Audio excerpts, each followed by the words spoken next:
नमस्कार दोस्तों, मेरा नाम अरुण कुमार है। दोस्तों, हम देखते हैं कि किस तरीके से जो मनुवादी मीडिया है वो दलित और आदिवासी तबके को लगातार बदनाम करता है। अगर उनके खिलाफ किस तरीके की घटना होती है तो उसको या तो ये कवर ही नहीं करते हैं या इस तरीके का एंगल देते हैं कि लोगों को लगता है ये उनके खिलाफ कुछ हुआ ही नहीं है। इस तरीके की ये जालत फिलालत करते हैं और विशेष रूप से आदिवासी समुदाय और दलित समुदाय को ये टारगेट करते हैं। हमने देखा कि किस तरीके से नागालैंड में जो घटना हुई उसको लेकर उन्होंने किस तरीके से रिपोर्ट किया, और हम बार बार देखते हैं कि मनुवादी चेहरा जो है ये सामने आता है, किसी न किसी रूप में टारगेट करते हैं और पूरे समुदाय को बदनाम करने की कोशिश करते हैं। वो इसलिए क्योंकि हाल ही में हमने ये देखा है, आपने सुना होगा कि राजस्थान के अलवर के अंदर किस तरीके से एक स्कूल में एक प्रिंसिपल और 4 टीचरों सहित 2 महिला टीचर भी थी, उन्होंने एक नाबालिग जो छात्रा थी उसके साथ गैंग रेप का मामला सामने आया था।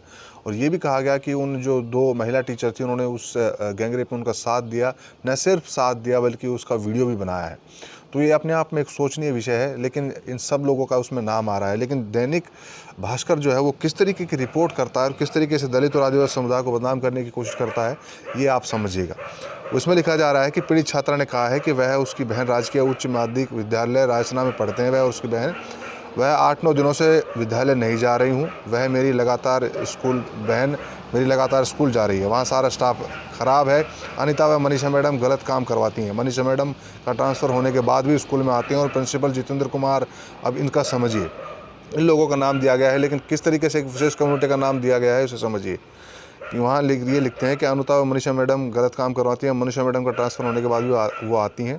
Principal Jitendra Kumar, Rajkumar sir, Pramod sir, Suresh sir और सुरेश मीना सर के कमरे में गलत काम करवाया है। प्रिंसिपल सर मुझे धमकी देते हैं कि मेरा भाई मंत्री है, उठवा दूंगा। तो यहाँ एक विशेष कौम को टारगेट करने की कोशिश की है कि किस तरीके से सबके पीछे सर लगाया गया है, लेकिन एक विशेष व्यक्ति के पीछे उसका सरनेम जोड़ा गया है ताकि ये दिखाया जा सके कि इस तरीके के कम्युनिटी के लोग जो हैं, इस तरीके की जाति के जो लोग हैं, इस तरीके के बैकग्राउंड से बिलोंग करने वाले जो लोग हैं वो इसी तरीके के होते हैं और इसी तरीके के अपराधों को वो अंजाम देते हैं। तो एक सोची समझी साजिश है इन अखबारों की, मीडिया हाउसेस की, किस तरीके से दलित और आदिवासी तबके को लगातार बदनाम किया जाता है। अगर ये लोग पीड़ित होते तो इनकी आवाज़ तक नहीं उठाई जाती, इनके बारे में कुछ बोला तक नहीं जाता, इनको सांप सूंघ जाता है।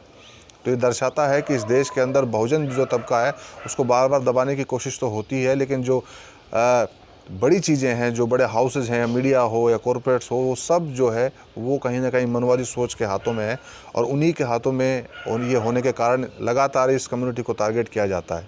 यहाँ किस तरीके से एक बार फिर से दैनिक भास्कर ने जहर उगला है, इसको लेकर सोशल मीडिया पर कहीं ना कहीं आक्रोश है और लोग बाग इसके बारे में लिख रहे हैं, कहीं ना कहीं सोशल मीडिया के ज़रिए अपना गुस्सा व्यक्त कर रहे हैं और ये बताने की कोशिश कर रहे हैं कि जो दैनिक भास्कर कर रहा है वो ठीक नहीं है।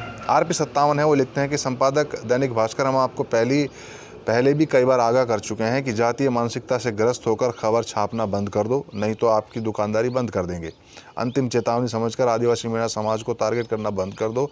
हर अपराधी को अपराधी की दृष्टि से देखो, जाति की दृष्टि से नहीं।